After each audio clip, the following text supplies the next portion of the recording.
नमस्कार दोस्तों, डिजिटल ग्रामीण सेवा मिशन डिजिटल इंडिया के यूट्यूब चैनल पर आप सभी का स्वागत है। दोस्तों, आज मैं फिर लाया हूं आप सभी के लिए एक नई वीडियो और इस वीडियो में मैं आप सभी को बताऊंगा कि आप जो AEPS आधार इनेबल पेमेंट सिस्टम से अपना कस्टमर को विड्रॉल की सुविधा देते हैं, अगर आपकी ट्रांजैक्शन फेलियर हो जाती है तो आप किस तरह से बैंक में कंप्लेंट कर सकते हैं और कितने दिनों में वह पैसा आपको रिफंड मिलेगा आपके कस्टमर को। तो दोस्तों, वीडियो में अंत तक बने रहें ताकि आप सभी को पूरी जानकारी मिल सके। दोस्तों, वीडियो को शुरू करने से पहले मेरी आप सभी से रिक्वेस्ट है कि अभी तक अगर आपने डिजिटल ग्रामीण सेवा के चैनल को सब्सक्राइब नहीं किया है तो सब्सक्राइब करें ताकि कोई भी नई वीडियो व नई जानकारी आती है तो वह आप तक सबसे पहले पहुंचे। दोस्तों, देखिए क्या होता है कि आपने कस्टमर का AEPS से विड्रॉल किया, उस समय हो सकता है कि बैंक का सर्वर कुछ समय के लिए डाउन हो, जिसकी वजह से वो ट्रांजैक्शन फेलियर हुआ लेकिन पैसा कस्टमर के अकाउंट से डेबिट हो गया। तो आप और आपके कस्टमर दोनों ही परेशान हो जाते हैं कि वो पैसा तो मेरा डेबिट हो गया लेकिन मेरे वॉलेट में क्रेडिट नहीं हुआ, तो ये पैसा गया कहाँ। तो जिस बैंक से आप विड्रॉल कर रहे थे उस बैंक के सर्वर की तकनीकी समस्या के कारण वो पैसा फेल होता है और उस बैंक में ही वो पैसा फंसा रहता है।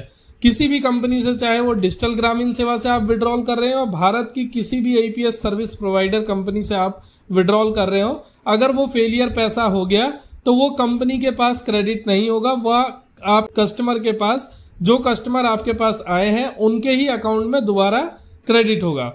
तो आप सभी अपने कस्टमर को एक ही चीज बताएं कि आपका यह पैसा आपके अकाउंट में विदिन 7 to 10 डेज आपके अकाउंट में रिफंड हो जाएगा। अगर नहीं होता है तो आपको क्या करना है वो आप अपने कस्टमर को बताएंगे। सबसे पहले तो आप अपनी दुकान पर, आप जो भी अपनी दुकान पर काम करते हैं, फ्रंट पे ही एक पोस्टर लगा लें। पोस्टर की इमेज मैं आप सभी को दिखा देता हूं किस तरह से लगाना है। आप यहां पर देख रहे होंगे, आधार AEPS के माध्यम से रुपया निकालने से पहले ध्यान दें। सामान्यतः आधार AEPS के इस्तेमाल में रकम फंसने की संभावना बहुत कम होती है, लेकिन फिर भी तकनीकी कारणों से आधार के माध्यम से रुपया निकालने पर अगर रकम के खाते से कट जाता है और सेवा प्रदाता यानी कि रिटेलर के खाते में नहीं पहुंचता है तो वह रकम ग्राहक के खाते में 72 घंटे में वापस हो जाता है। 72 घंटे यानी दोस्तों एक दिन में जो बैंक खुलता है वो 8 घंटे के लिए खुलता है, यानी 72 घंटे में आपके 7 डेज आते हैं, 7 दिन, लेकिन उसमें सैटरडे संडे भी आ जाता है। तो आप अपने कस्टमर को 10 दिन तक का समय दे सकते हैं। रकम कटने की दशा में पासबुक को फोटोकॉपी और ट्रांजैक्शन ID लेकर अपने बैंक मैनेजर से शिकायत ग्राहक को खुद करना होगा और इसका एक कॉपी CSP ऑपरेटर यानी कि आपको देना होगा। ग्राहक को उपरोक्त सेवा शर्तों को समझने के बाद ही अपने विवेक से AEPS का इस्तेमाल करें। तो दोस्तों, आप अपनी दुकान पर इस बैनर को जरूर लगाएं और अपने कस्टमर को बताएं, और आपका कोई भी AEPS फेलियर होता है तो वह कंप्लेंट आपके कस्टमर को ही करनी होती है। यह RBI ने भी साफ बोल रखा है और बता रखा है। तो आपका, अगर आपका कस्टमर बैंक में जाता है और बैंक वाला उन्हें मना करता है, क्योंकि ये बहुत समस्याएं आती हैं कि बैंक मैनेजर या बैंक का अधिकारी सीधा कस्टमर को बोल देता है कि आप जिस रिटेलर के पास गए थे, जिस दुकान से पैसा निकाला था, उसी से जाके लीजिए, यह पैसा सक्सेस है और उसके पास निकल चुका है। तो आप हमेशा अपनी फेलियर की जो भी स्लिप होती है, फेल्ड उसका पैसा हुआ है, वह कस्टमर को उसी समय दे दे अगर उसके अकाउंट से कट गया है, और एक फॉर्म दे, जो कि यहाँ पे फॉर्म भी मैं आपको डिस्क्रिप्शन बॉक्स में ये मिल जाएगा और मैं आपको बता भी देता हूँ कि इस फॉर्म को भरना कैसे है। यहाँ पर आप देखेंगे AEPS बैंक क्लेम फॉर्म, ठीक है। इसमें आपको डेट डालना है, किस डेट को वो क्लेम कर रहा है यानी कंप्लेंट डाल रहा है, टू द बैंक मैनेजर, यहाँ पे जौन सी ब्रांच है उस ब्रांच का नाम लिखना है। सब्जेक्ट में आप देख सकते हैं charge back complaint against AEPS micro ATM withdrawal transaction, ठीक है। अगर आप AEPS या ATM माइक्रो ATM से ट्रांजैक्शन कर रहे हैं तो दोनों ही कंडीशन में आप इस कंप्लेंट को और इस फॉर्म को भर के अपने ब्रांच में सबमिट कर सकते हैं।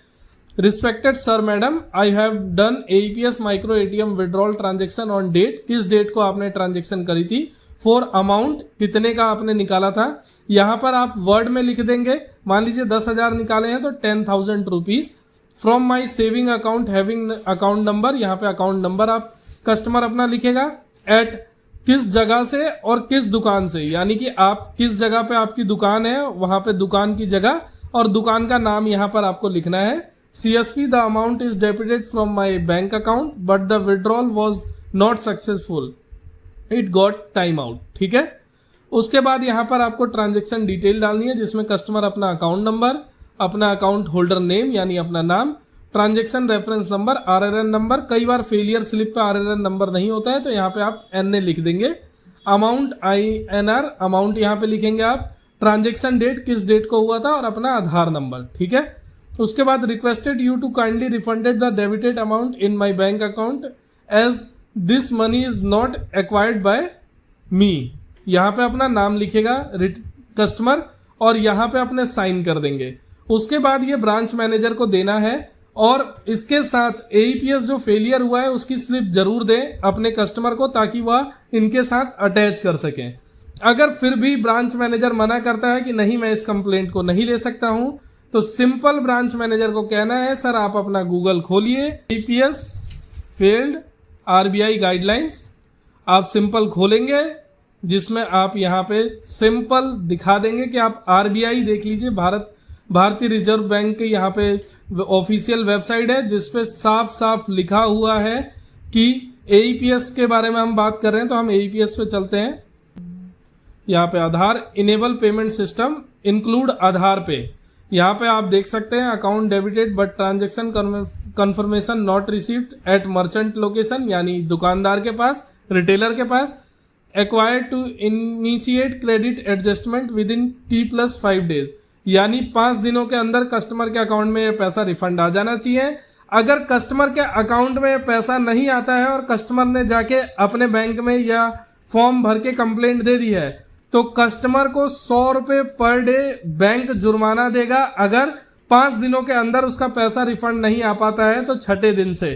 तो आप अपने ब्रांच मैनेजर को जाते हैं तो आप डायरेक्ट इस कंप्लेंट को उन्हें दिखा सकते हैं और RBI की ये गाइडलाइंस पढ़वा सकते हैं कि आप खुद RBI की ऑफिशियल साइट पे आप पढ़ लीजिए, क्योंकि सभी बैंक RBI के अंतर्गत ही आते हैं और RBI के नियमों के अनुसार ही चलते हैं।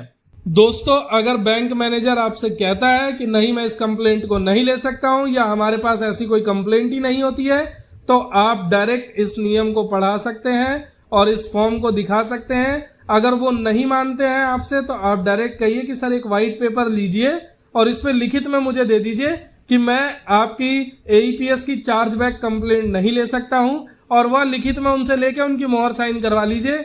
उसके बाद आप रिस्पेक्टेड कंपनी जिसमें आप काम करते हैं डायरेक्ट उन्हें वो मेल या व्हाट्सएप के थ्रू आप भेज दीजिए। आप उस ब्रांच मैनेजर के ऊपर जो भी कार्रवाई होगी वो कंपनी द्वारा कर दी जाएगी। लेकिन आप सभी इस चीज को समझिए कि RBI का नियम अनुसार और NPCI के नियम अनुसार कोई भी अगर AEPS आधार पे या MATM माइक्रो ATM द्वारा ट्रांजैक्शन फेलियर होता है तो उसमें बैंक में ही कंप्लेंट डाली जाती है और बैंक और RBI द्वारा यह नियम बना हुआ है कि इतने दिनों में कस्टमर के अकाउंट में वो पैसा जो है वो क्रेडिट हो जाना चाहिए। अगर नहीं होता है तो आप बैंक के ऊपर क्लेम कर सकते हैं, आपका कस्टमर कर सकता है। तो आप अगर अपनी दुकान पे हैं तो आप यह नियम अपने कस्टमर भी आपके ऊपर अगर भड़कता है और आपसे अगर कुछ बोलता है तो आप यह सब नियम पढ़ा सकते हैं। तो आप सभी थोड़ा सा समझदार बने दोस्तों और इन चीज़ों को पढ़ें और फिर इसके हिसाब से काम करें। आपको काम करने में बहुत ही आसानी होगी। आप किसी भी कंपनी में रिटेलर डिस्ट्रीब्यूटर हैं दोस्तों, लेकिन आप सभी के लिए यह जानकारी बहुत ही लाभदायक है।